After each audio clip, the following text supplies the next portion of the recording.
Creep on in, on in, on in.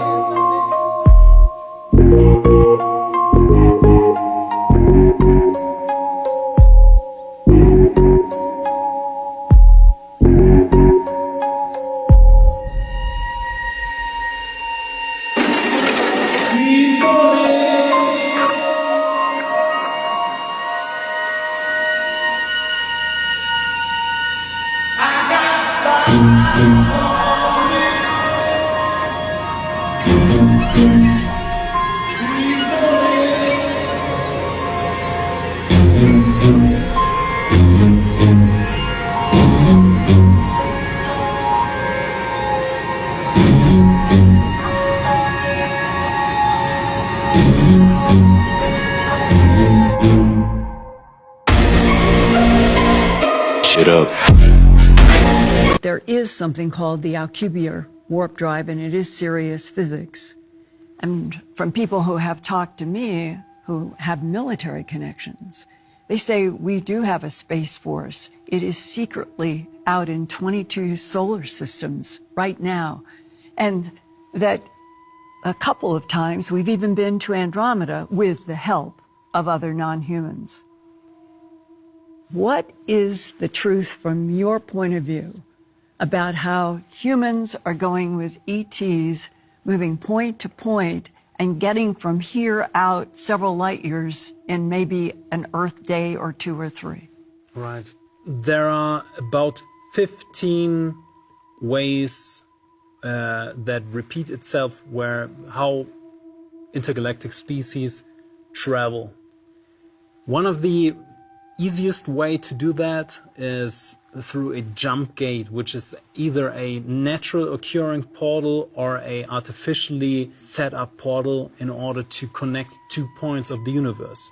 The underlying physics is that everything in the universe is on one scale only one point of existence that is connected to any other points in all existence.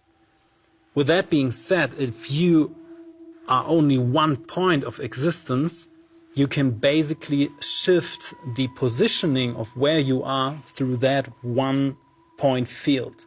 So this is basically how a lot of the transportation in the universe is working, which means opening up a natural portal that uses the one point field in order to connect these two. There are several more, like you could also take 2 different points in the universe and through a kind of wormhole situation limit the space that is between 2 points of the universe. So if you have one point, let's say here, and you have one point in like 100 light years away from here, you connect those 2 points and fold the space inside of it to a very dense degree, and then those 2 points that are actually, if stretched out, are very far away, are suddenly very close together, and you can go from one point to the other. Basically, you still have a distance if you connect through the one point field. Then the field itself is the same point, so you don't have distance. It's just the same point. But if you fold the space in between 2 points and bring them closer together, it will take only still like a half an hour or something to get through that 2 points, but it doesn't take like 100 light years. Right, right. And there are always references to space tunnels. And the space tunnels, are they being applied to both the shortening, or is it that there is something about the structure of the universe itself and the way magnetic fields run, that there literally are what we would consider to be magnetic field tunnels that advanced species know how to use to get through the universe, the matter universe, quickly? So if you have a craft that, for example, where a circuit is running around it, it creates an electrogravitical force which makes it easier it's not affected by the gravitational force of outside things, so it can even, you know, get into water or into whatever you want. So it makes itself, it creates its own gravitational field. And then you use electromagnetic forces which attract one point to another, and then this allows a craft to go like 40,000 kilometers per hour. Well, I remember Lou Elizondo, who was the Defense Intelligence Agency Director of Advanced Aerospace Threat Identification Program in the Pentagon. He has used as an example since the first opening up of the last few months that we have on recordings a UFO or UAP going 12,000 miles an hour and stopping on a dime, Right. unmoving, Right. and says there's no human that could withstand that kind of physics, and there is no known human aerospace company that has made such a vehicle. So when we have that kind of demonstration, how do you explain that in kind of impossible physics? The craft itself creates a gravitational field around it, just the way this planet, for example, has a gravitational field.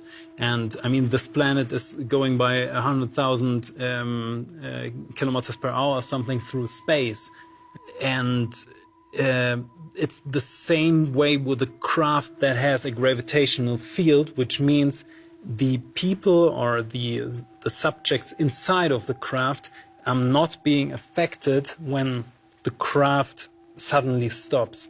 Because normally, by normal means of physics, that would mean that the forces outside by stopping would internal. Right, it would be concentrated on the body that experienced these forces, and that would certainly bring people to, break people. Smash. Yeah, it was smash. This is basically, I mean, if you're thinking of some cartoons where you have like this girl falling down from a high tower or something, and then Superman comes from down, and catches it.